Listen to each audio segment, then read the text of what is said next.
Good evening, you're watching News Mongolian World. I'm your host, Anur Kambatar. And for top stories, a forum for Mongolian women entrepreneurs in Europe was held in Belgium. Direct flights to Bangkok, Thailand to operate from June 4th. And the Czech Republic plans to increase the number of immigrant workers. And for the news, stay tuned.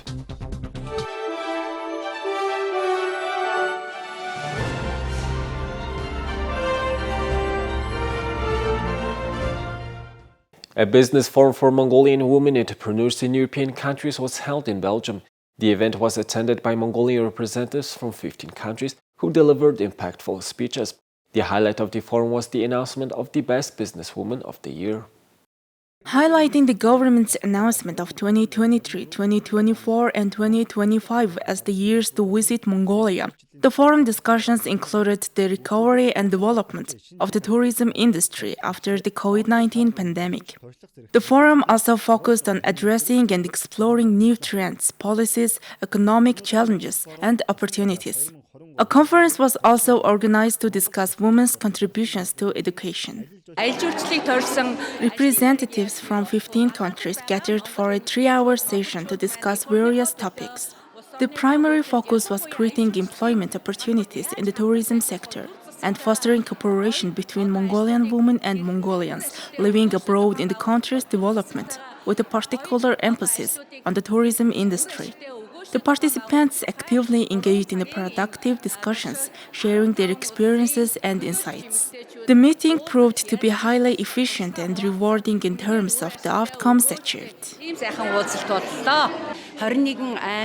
We are currently gathering books to distribute in Mongolia's 21 provinces and 333 zones. The initiative has gained support from Mongolians residing in the USA, England, and a few Mongolians living in Europe, who have graciously contributed books to meet our goal. So far, we have delivered books to 200 zones. In recent years, our hospital has offered medical treatment to more than 1,000 people from Mongolia through medical tourism. I'm thrilled to be collaborating with the consulate in Istanbul and the Embassy of Mongolia in Ankara. I'm delighted to participate in this wonderful event organized by strong Mongolian women. I take pride in having many beautiful female friends. I am studying composition at Ankara Music and Fine Arts University, and I am thrilled to have been selected as the best student at today's event. During the conference, the Best Woman of the Year award was presented to foster opportunities for women to connect, exchange business experiences, and collaborate. There are more than 12,000 Mongolians residing in the Czech Republic. Mongolians in the Czech Republic are one of the country's smaller ethnic groups. According to the latest reports, the Czech Republic plans to increase the number of immigrant workers. The Czech Republic is an example of a developed high-income European country with an export-oriented economy focused on services, industry, and technological progress. The country hires a certain amount of foreign workers and has recently made some changes to its foreign labor policy. The country is home to an average of 2,500 workers per year from the Philippines, but there are plans to increase this number to 3,000. While around 1,230 Mongolian workers were hired annually in the past, this number could reach 2,000. There are no plans to increase labor migration from other countries, and the visa quota for the embassy in Lviv, Ukraine, will drop from 38,000 to 33,000. Before the war in Ukraine, a lot of Ukrainian workers came to work in the Czech Republic. The number of Mongolian workers was low then. Currently, the number of Ukrainian workers has significantly decreased, and the number of Mongolian workers has increased to 2,000. The Czech Republic is an industrialized country. Therefore, the country should hire a lot of immigrant workers to keep factories operational. Mongolian translators and interpreters in the Czech Republic serve as a valuable source of information. since they are closely connected to the hiring process. When they become aware of employment opportunities, they often share this information with people in Mongolia. However, it's important to remember that no official recruitment agency is facilitating this process. As of today, there are over 12,000 Mongolian citizens residing and working in the Czech Republic.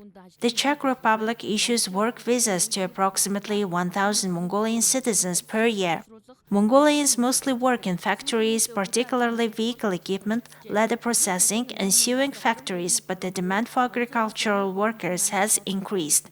Foreign workers' monthly salaries typically range from 8,000 to 22,000 Czech krona, roughly 500 to 1,300 US dollars. Now let's take a look at Mongolia's current affairs. The Thai airline company Thai Vietjet launched its direct flights on the Bangkok-Ulaanbaatar road on June 4th. Thai Vietjet will operate a scheduled flight once a week with 165-seat Airbus A321 airplane and plans to increase the frequency of flights depending on passenger demand. Thailand is known for its vibrant culture, stunning beaches, and historical sites. It has become a popular destination for tourists from around the world, including Mongolia. In recent years, an increasing number of Mongolian tourists have been flocking to Thailand to experience its unique blend of natural beauty, warm hospitality, and diverse attractions. Thailand's idyllic beaches are a major draw for Mongolian travelers looking for sun-soaked getaway. Popular beach destinations such as Pattaya, Koh Samui, and Phi Phi Islands offer pristine sands, crystal clear waters, and an area of water sports activities. Thank you for staying with us. Now let's take a look at the currency exchange rates provided by Mongol Bank.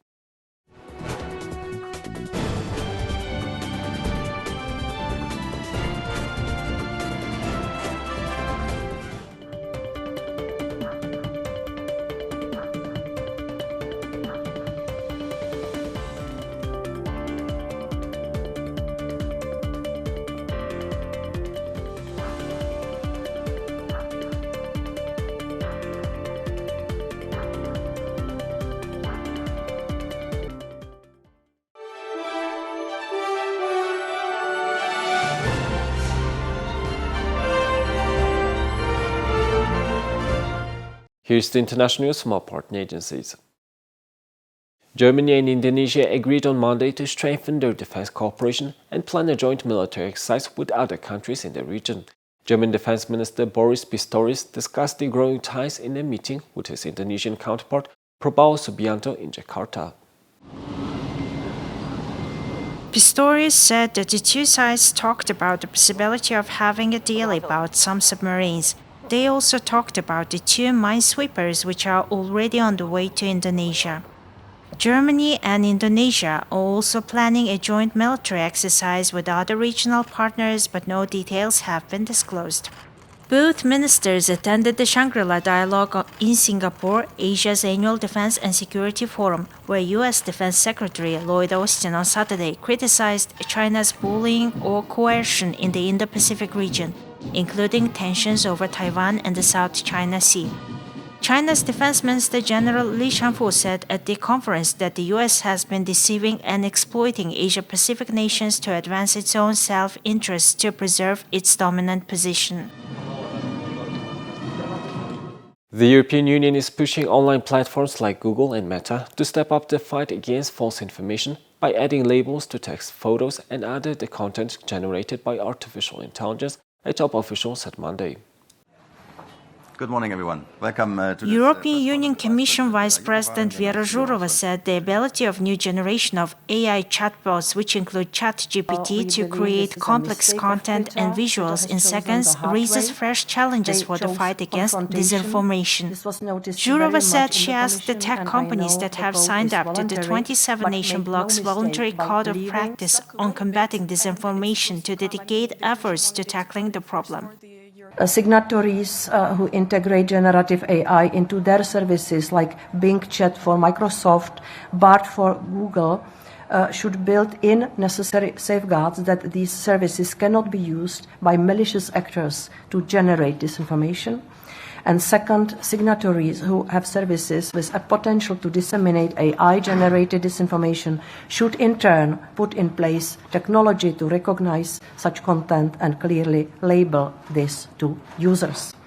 I said many times that we have the main task to protect the freedom of speech, but when it comes to the AI production, I don't see any right for the machines to have the freedom of speech. Google, Meta, and TikTok are among those signed up to the code.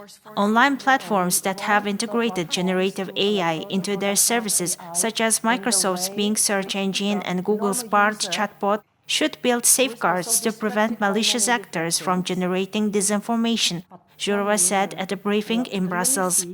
Companies offering services that have the potential to spread AI-generated disinformation should put in place technology to recognize such content and clearly label this to users, she said. Jourova said European Union regulations are aimed at protecting free speech, but when it comes to AI, they don't see any right for the machines to have the freedom of speech. The swift rise of generative artificial intelligence technology, which has the capability to produce human-like text, images, and video, has amazed many and alarmed others with its potential to transform many aspects of daily life. Europe has taken a lead role in the global movement to regulate artificial intelligence with its AI Act, but the rules still need final approval and won't take effect for several years. Officials in the European Union, which is also set to bring in new digital rules, are worried that they need to act faster to keep up with the rapid development of generative artificial intelligence. The code's voluntary commitments will soon become legal obligations because they'll be rolled into the European Union's Digital Services Act, which the biggest tech companies will have to comply with by the end of August. But Jourova said they should start the labeling immediately. Google, TikTok, Microsoft, and Facebook and Instagram parent Meta are among those that have signed up to the EU code, which requires companies to measure their work on combating disinformation and issue regular reports on their progress. Twitter, however, dropped out last month in what appeared to be the latest move by billionaire owner Elon Musk to loosen restrictions on social media company after he bought it last year. The exit drew a stern rebuke, with Jourova calling it a mistake. Thank you. Here's the weather forecast of all major cities.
Well, that's all for today. Thank you for staying with us.